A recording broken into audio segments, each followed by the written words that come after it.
ভাত তো রান্না করা হয়ে গেছে, এরপর বাদবাকি রান্না করার পালা। যাই হোক, ভিডিওর প্রথমে বলবো আমার ভিডিও যে যেখান থেকে দেখছো বা দেখছেন তাদেরকে জানাই অসংখ্য ধন্যবাদ। আর সেই সঙ্গে সবাইকে নমস্কার জানিয়ে আমি আমার ভিডিওটা শুরু করছি।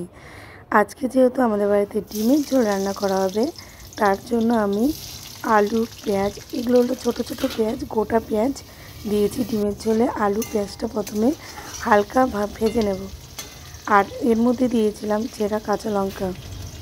এগুলো ভাজা ভাজা হোক।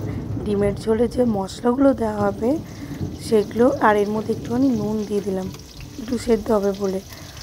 আর ডিমের ঝোলের মশলা বলতে আদা, রসুন, পেঁয়াজ বেটে নেব, আর জিরে, ধনে আর গরম মশলা এগুলো।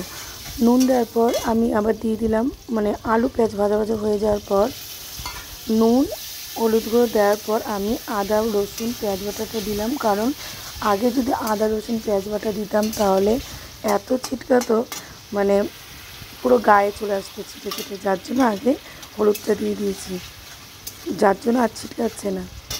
এই সামান্য একটু জলটা দিলাম যাতে নাড়তে সুবিধা হয়। আর এটা হলো জিরে ধনে বাটা। আর আমি সব মশলাই কিন্তু চেষ্টা করি শিল নোড়াতে বাটার। মিক্সিতে বাটার চেয়ে শিল নোড়ার বাটাতে কিন্তু বেশি টেস্ট হয় রান্না করা খাবারের। আর একটু কষিয়ে নিতে হবে। আর দিয়ে দিলাম পরিমাণ মতো লঙ্কার গুঁড়ো, পরিমাণ মতো কি ঝাল মতো, যে বেশি ঝাল খাবে সে একটু বেশি দেবে। এবার কষিয়ে নেওয়ার পালা। কষাতে কষাতে যখন মশলা থেকে তেল বেরিয়ে আসবে তখনই বোঝা যাবে যে কষানো হয়ে গেছে। আর পেঁয়াজগুলো ছোটো ছোটো পেঁয়াজ তো খেতেও বেশ ভালো লাগে, বেশ মিষ্টি মিষ্টি। কষানো হয়ে গেছে, এর মধ্যে এবার দিয়ে দেবো জল, পরিমাণ মতো জল। আজকে বাড়িতে রান্না হবে ডিমের ঝোল আর কাঁকরোল ভাজা, আর ডাল তো কড়াই আছে, ডালটা দিদি করে রেখেছে। আর একটু জল দিয়ে দিলাম, এবার ঢেকে দেব। আরেকদিকে গ্যাসে আমি কাঁকরোল ভাজছি।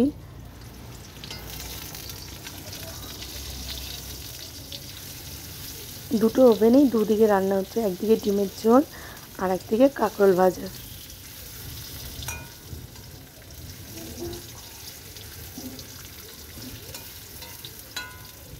আর একটু ভাজা হবে।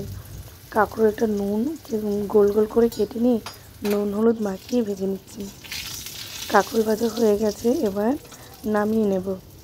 যেহেতু ওভেনের এই পেস্টটা একটু অন্ধকার মতো, আলুটা ভালো করে যায় না, তাই একটু অন্ধকার মতো লাগছে। একে একে তুলে নেব। আর আগে আমি আজকে ডিমের ঝোলটা আগেই করে নিয়েছি, আর ডিমটা পরে ভেজে নিচ্ছি। কাঁকরোল ভাজার পর কড়াইতে তেল ছিল, ওর মধ্যে ডিমটা ভেজে নিচ্ছি।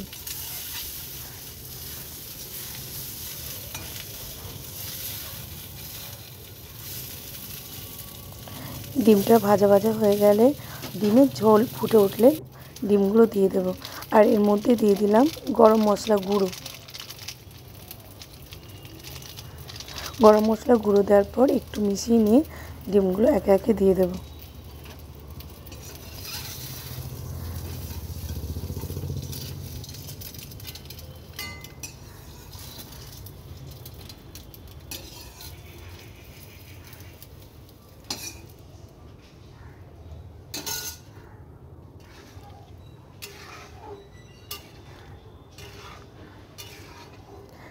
ডিমের ঝোল কাঁকরোল ভাজা হয়ে গেল।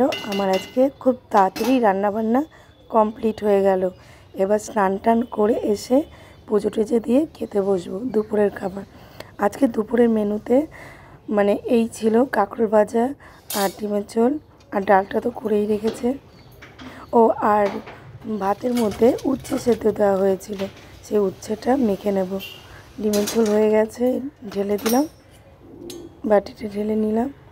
আর একটু বেড়ে রাখবো।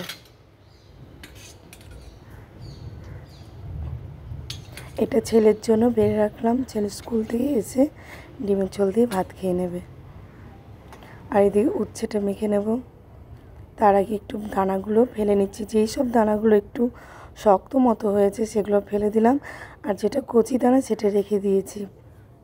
উচ্ছের মধ্যে দিয়ে দেবো লবণ আর আর মাখবো হলো ঘরে বানানো কাসুন্দি দিয়ে, লবণ আর কাসুন্দি দিয়ে মেখে নেব। কাসুন্দি আছে তাই কাসুন্দি দিয়ে মেখে নিচ্ছি, কাসুন্দি না থাকলে লবণ আর সরষের তেল দিয়ে মাখা হয়। আর চাইলে অনেকে লঙ্কা দেয়, আমরা তেঁতোতে লঙ্কা দিই না, উচ্ছে মাখার সময় লঙ্কা দিই না। হয়ে গেল উচ্ছে মাখা, এবার খেতে বসে পড়ব। থালার মধ্যে নিয়ে নেব ভাত। কী কী রান্না হয়েছে চট করে দেখিয়ে দিই। কাঁকরোল ভাজা, এটা হলো মুসুর ডাল, একদম হালকা সিম্পল খাবার, আর ডিমের ঝোল। প্রথমে উচ্ছে সেদ্ধ দিয়ে ভাতটা খেয়ে নিচ্ছি, তারপর কাঁকরোল ভাজা দিয়ে ডাল দিয়ে খেয়ে নেব, তারপর খাবো ডিমের ঝোল দিয়ে। ভিডিওটি আজকের মতো এইটুকু। টাটা, বাই বাই, দেখা হবে নেক্সট ভিডিওতে। ততক্ষণে সবাই ভালো থাকবে আর আমার ভিডিও দেখে যাবে। আর হ্যাঁ, সোম থেকে রবি আমি আমার বাড়িতে কি কি রেসিপি রান্না করি তা দেখতে হলে অবশ্যই থাকতে হবে কিন্তু আমার চ্যানেলে, ভুলে গেলে চলবে না। কিছু কিছু ভিডিও দেখি মানে নো ভিউ হয়ে থাকে, সেগুলো তো দেখতে হবে।